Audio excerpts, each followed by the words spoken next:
All right, Shalom. First and foremost, before I get started, I'd like to give all praises, honor, and glory to Yahweh, Bahasham, Yahweh Shai, Bahasham Hakodash. Double honors to the apostles and elders of Great Millstone who rule well and teach well and taught us his truth. Peace and salutation as always to the elect. Okay, this is your brother Thabo A'a coming back to you with another lesson in the spirit and power of Yahweh, Bahasham, Yahweh Shai, Yahweh being the true name of the Heavenly Father, who the world ignorantly calls God. Bahasham means in the name, and Yahweh Shai is the true name of the Heavenly Son, who the world ignorantly calls Jesus, which means he saves, he delivers, or he is salvation. Okay, and the title of this lesson will be Black is a social construct that came out during the transatlantic slave trade. Okay, black is a social construct that came out during the transatlantic slave trade. Okay, and what inspired me to do this lesson was, first of all, the video that Elder Malcolm put out dealing with the FBI and the CIA watching the black Hebrew Israelites, okay, and him going into how, they throw that term black on us and really what it means, and I decided, through the spirit and power of Yahweh Shem Yahweh Shai, the spirit hopped on me today to come and bring some more information out on, where it originated from and why our people call themselves black today,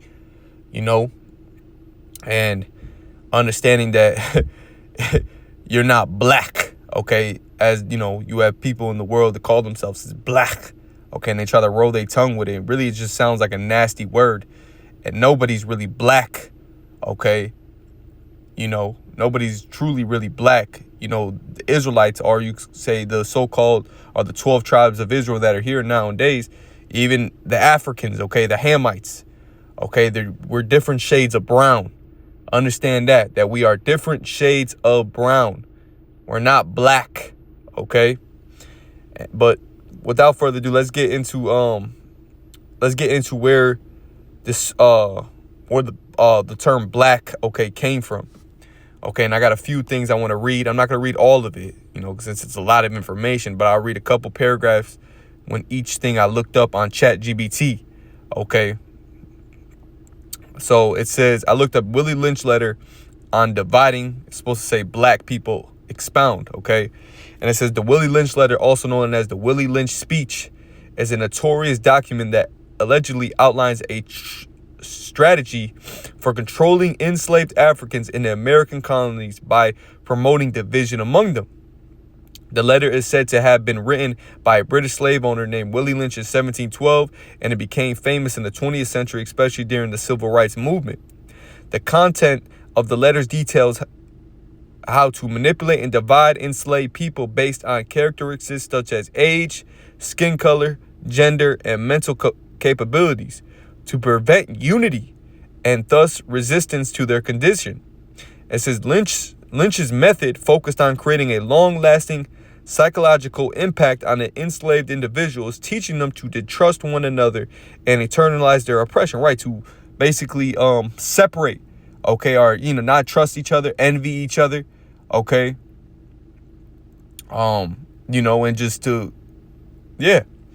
It says he advocates for methods of punishment, humiliation, and manipulation that would break the spirits of the enslaved, making it easier for them to be controlled by their masters. So they brought certain things, when you read the Willie Lynch letter and you start to read it, you're going to see why we are the way we are today, on what they've done to completely destroy the men, okay?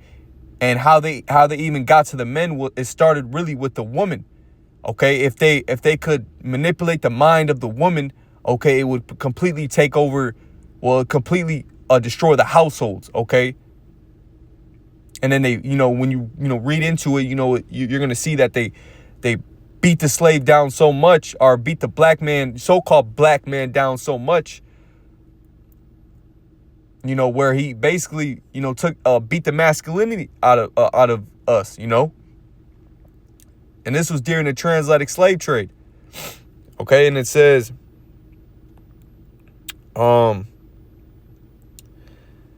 it says key points from the letter include divide and conquer. Okay, so this is the first one. Lynch argues that by promoting division based on age, color, and gender, enslaved people could be kept from forming solitary, solid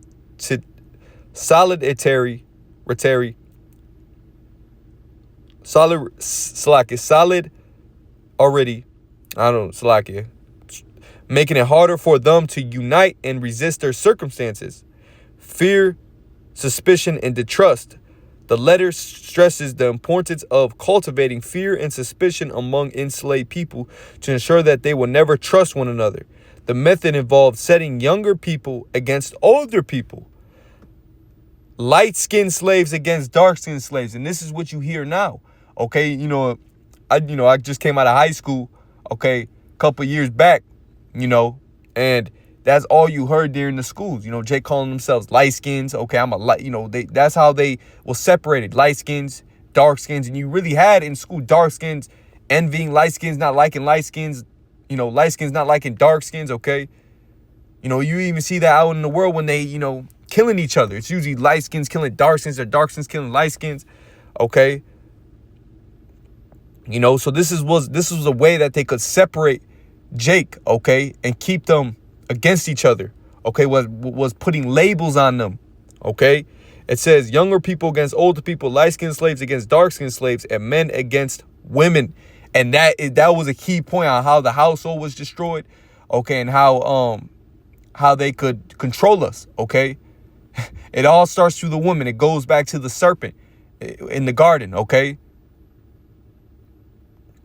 It says, I'll read one more paragraph and then I'll jump down. It says psychological manipulation. Lynch discusses using psychological tactics to break the will of enslaved individuals, ensuring that they remain subjugated without any hope for rebellion. This would involve reinforcing the idea that black people are inherently inferior and should remain submissive. See how they could constantly throw out that word black, okay? Now, I dropped down and I asked this AI, okay, really, which is this demon, because AI means artificial intelligence. When you look up the word demon, it goes back to intelligence, okay? It says, is Bacon Rebellion when they came out with social construct, okay? And it says the Bacon Rebellion in 1676 was a significant event in colonial American history, but it did not directly lead to the creation of social constructs like a race or class as we understand them today. However, it played a crucial role in shaping the development of social structures and racial divisions in the colonies. Bacon's Rebellion was an armed uprising in Virginia led by Nathaniel Bacon against the colonial government, which was controlled by elite planter class. The rebellion was sparked by multiple issues, including dissatisfaction with the government's failure to protect settlers from Native American raids, economic hardship, and the concentration of power and the land in the hands of a few wealthy landowners. Okay, let's read a couple more paragraphs. It says the rebellion initially involved both poor white colonists and black indentured servants, as well as enslaved Africans, coming together in protest against the ruling class. The alliance between poor whites and blacks during Bacon's rebellion alarmed the colonial elites, as it represented a challenge to the hierarchical social and economic order. Okay. Let's see what else we can read. Let's read a couple more. It says strengthening of racial divisions.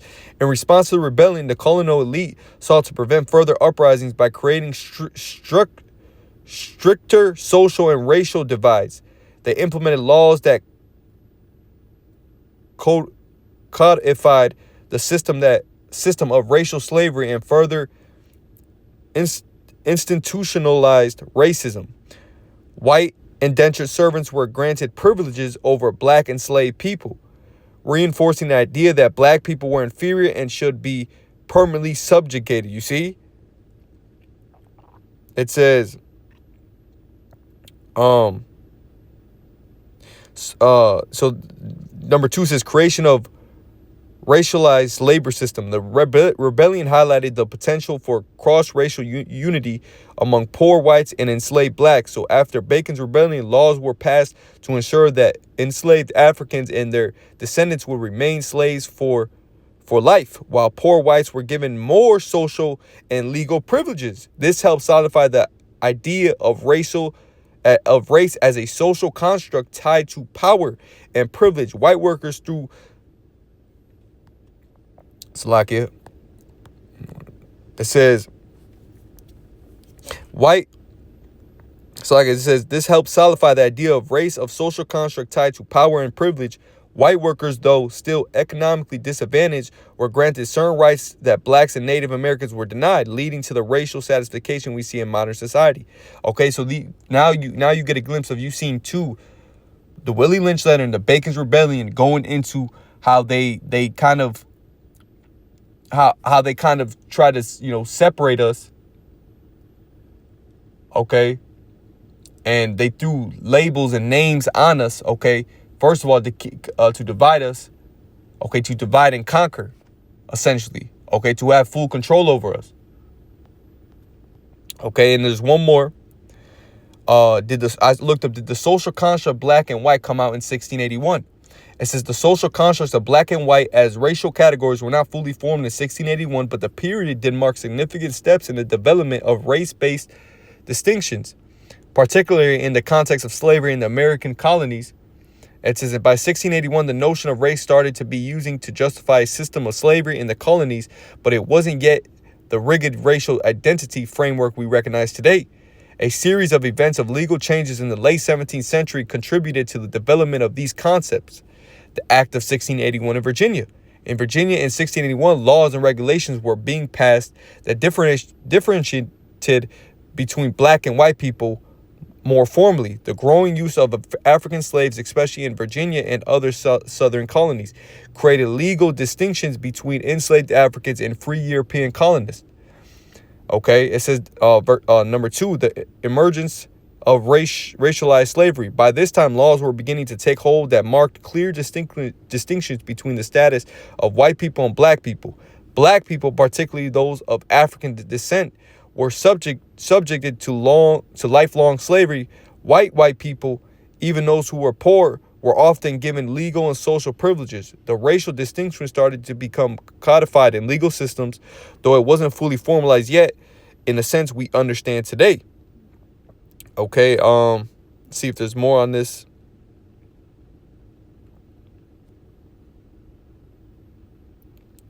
So you get the point. Okay, and really what you could say is that social construct, okay, which is social constructs, was the labels they threw, okay, was black and white, okay, came out during the transatlantic slave trade, okay, to divide and conquer. Okay, so you understand that, and you start to understand that, okay, and now you have to tell yourself, okay, well, if the term black came out during the transatlantic slave trade, okay, then who are we? Okay, because they'll like to throw in the Africans, okay, that we originated from Africa, okay, but that's still false at the end of the day. Okay, we're Hebrew Israelites, okay, because when you get, okay, Romans, the 11th chapter, in the first verse, Apostle Paul states, I say then, had the Most High cast away his people? God forbid, for I also am an Israelite of the seed of Abraham and of the tribe of Benjamin. Now you have to understand that during this time, Apostle Paul was a chosen vessel of Yahweh B'Shem Yahushai, appointed to the Gentiles, okay? Which the Gentiles are the Israelite foreigners, the ones who were scattered among the Greek provinces, okay, who didn't know who they were, okay? So he was sent to basically wake up the elect within those Greek provinces, okay? And that's like the same thing we're doing now, okay? We're sent to do what? Yahweh Shai said he'll make us fishers of men. So we're sent out. We go on the highways and hedges, okay, to compel our people to come in, but formally to wake up our people to understand what their true heritage is, okay? And really only the elect, okay, within the nation of Israel is going to wake up and understand who they are, okay? Why do you think we have the 12 tribe sign out there, okay? Pursuing Ezekiel 37, put the two sticks together. because that is what's gonna that was a prophecy that would come, that would to really wake up our people. You see, because our people, they majority of them know, they know they're Israelites. Okay, now do they know about the truth 100%? No, but they know that they're Israelites. Okay, according to the 12 tribe sign. Okay, that was put out. Okay, but like I said, this is exactly what we're doing now also. Okay, and we're basically telling our people, okay, that you're not black. Okay, because black was a social construct that came out during the transatlantic slave trade to divide us, to conquer us. Okay, we are not black, because when you actually go into the origins of the word, black. Okay, let's grab this. So I looked up this first. I said, does the term black mean void of light? It said, yes, in the context of physics and perception, the term black generally refers to the absence of light. You see, the absence of light is black. The void of let's look up. Does black mean emptiness? Black represents the lack of color and void emptiness. You see, and I looked up. Okay, this is the thing Elder Malcolm put in his lesson. Okay, so I looked it up myself.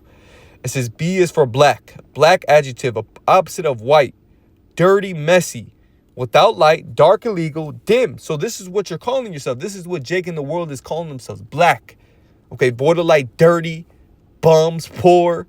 Okay, smuggled, disastrous, dismal, obscure, sullen, bad-tempered, angry, horrible, malignant, unlucky, unhappy, depressed.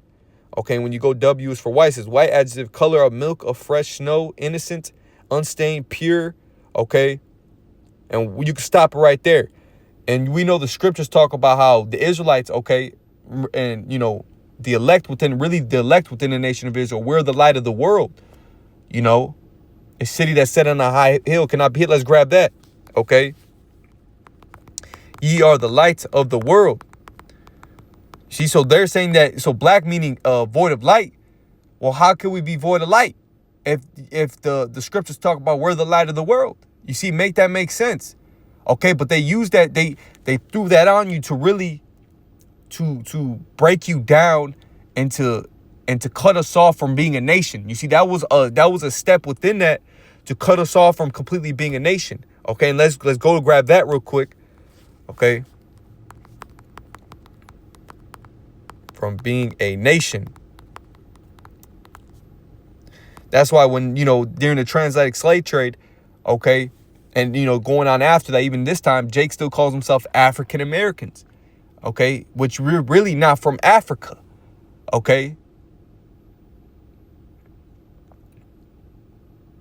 So this is Psalms 83 and verse 4, and I'll start at verse, I'll get to the point. It says, they have said, come and let us cut them off from being a nation. And the scripture saying in Jeremiah, the 17th chapter, in the 4th verse, how we would discontinue from our heritage. So there was a point in time where we didn't completely know who we were. Okay. Look at the transatlantic slave trade. We didn't know who we were. They put labels on us, completely destroyed us. Okay. And we forgot about who we truly were. They have said, come and let us cut them off from being a nation, that the name of Yasharallah may be no more remembrance. You see, and that goes into the point, that word Israel goes into the point, because Yasharallah means he's a prince of power. Okay, that's another point. He's a prince of power. He's the son of the Most High. Okay, and the so-called white people aren't. The Israelites are. Hebrew Israelites are the son of the Most High. Okay, are sons of Yahweh Bashim. Yeah. Sons of the Most High. But it says, they have said, come and let us cut them off from being a nation, that the name of Israel may be no more remembrance. Okay, and those were steps on them putting those social constructs on us, completely beating us down, dividing us, okay, as a people, to cut us off from being a nation, okay? But going back to Matthew 5 and 14, it says, ye are the light of the world. But black means void of light. So are we black then? Well, could we call ourselves black Hebrew Israelites?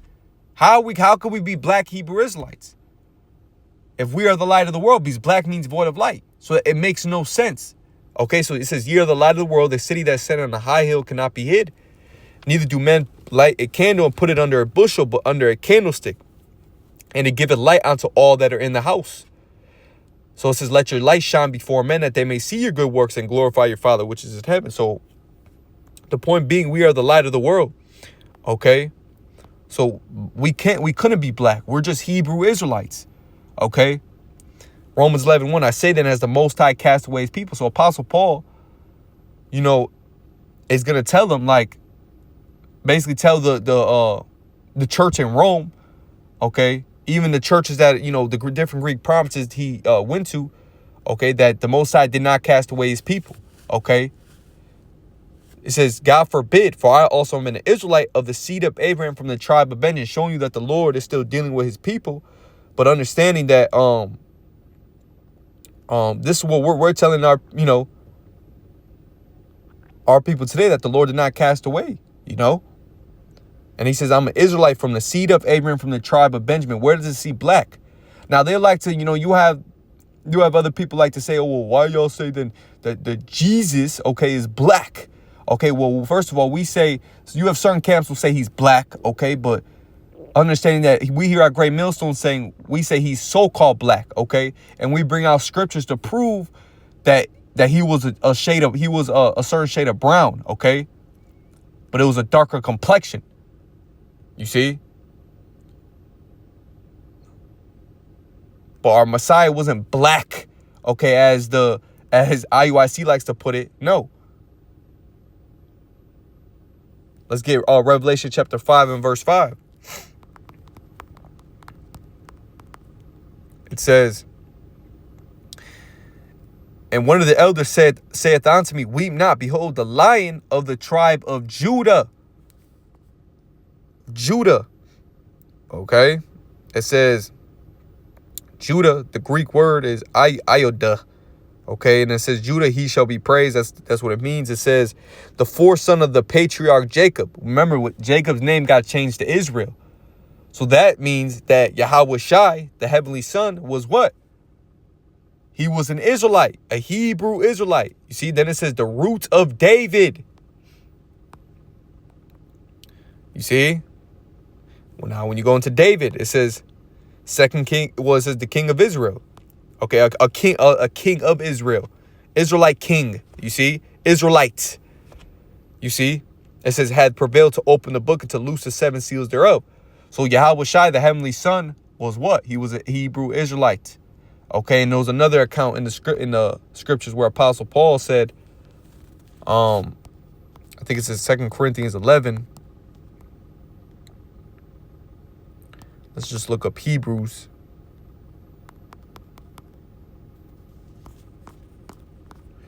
Okay, Hebrews, 2 Corinthians 11 and 22. It says, are they Hebrews? So am I. Are they Israelites? So am I. Are they the seed of Abraham? So am I. So there's no accounts in the scriptures where the prophets, okay, or the apostles, the prophets, the teachers call themselves black. Okay. There's no account in the scriptures where they call themselves black. And reading these three articles, in a sense, okay, these you understand that it was really just to divide, okay, conquer, okay, to separate us, to keep us separating from each other, okay, so they can have more control over us. Okay, so Lord willing, this was edifying. Before I close off, I'd like to give all praises, honor, and glory to Yahweh, Bahashem, Yahweh Shai, Bahashem Chakodash. Double honors to the apostles and elders of Great Millstone who rule and teach and taught us his truth. Peace and citation as always to the elect. Shalom.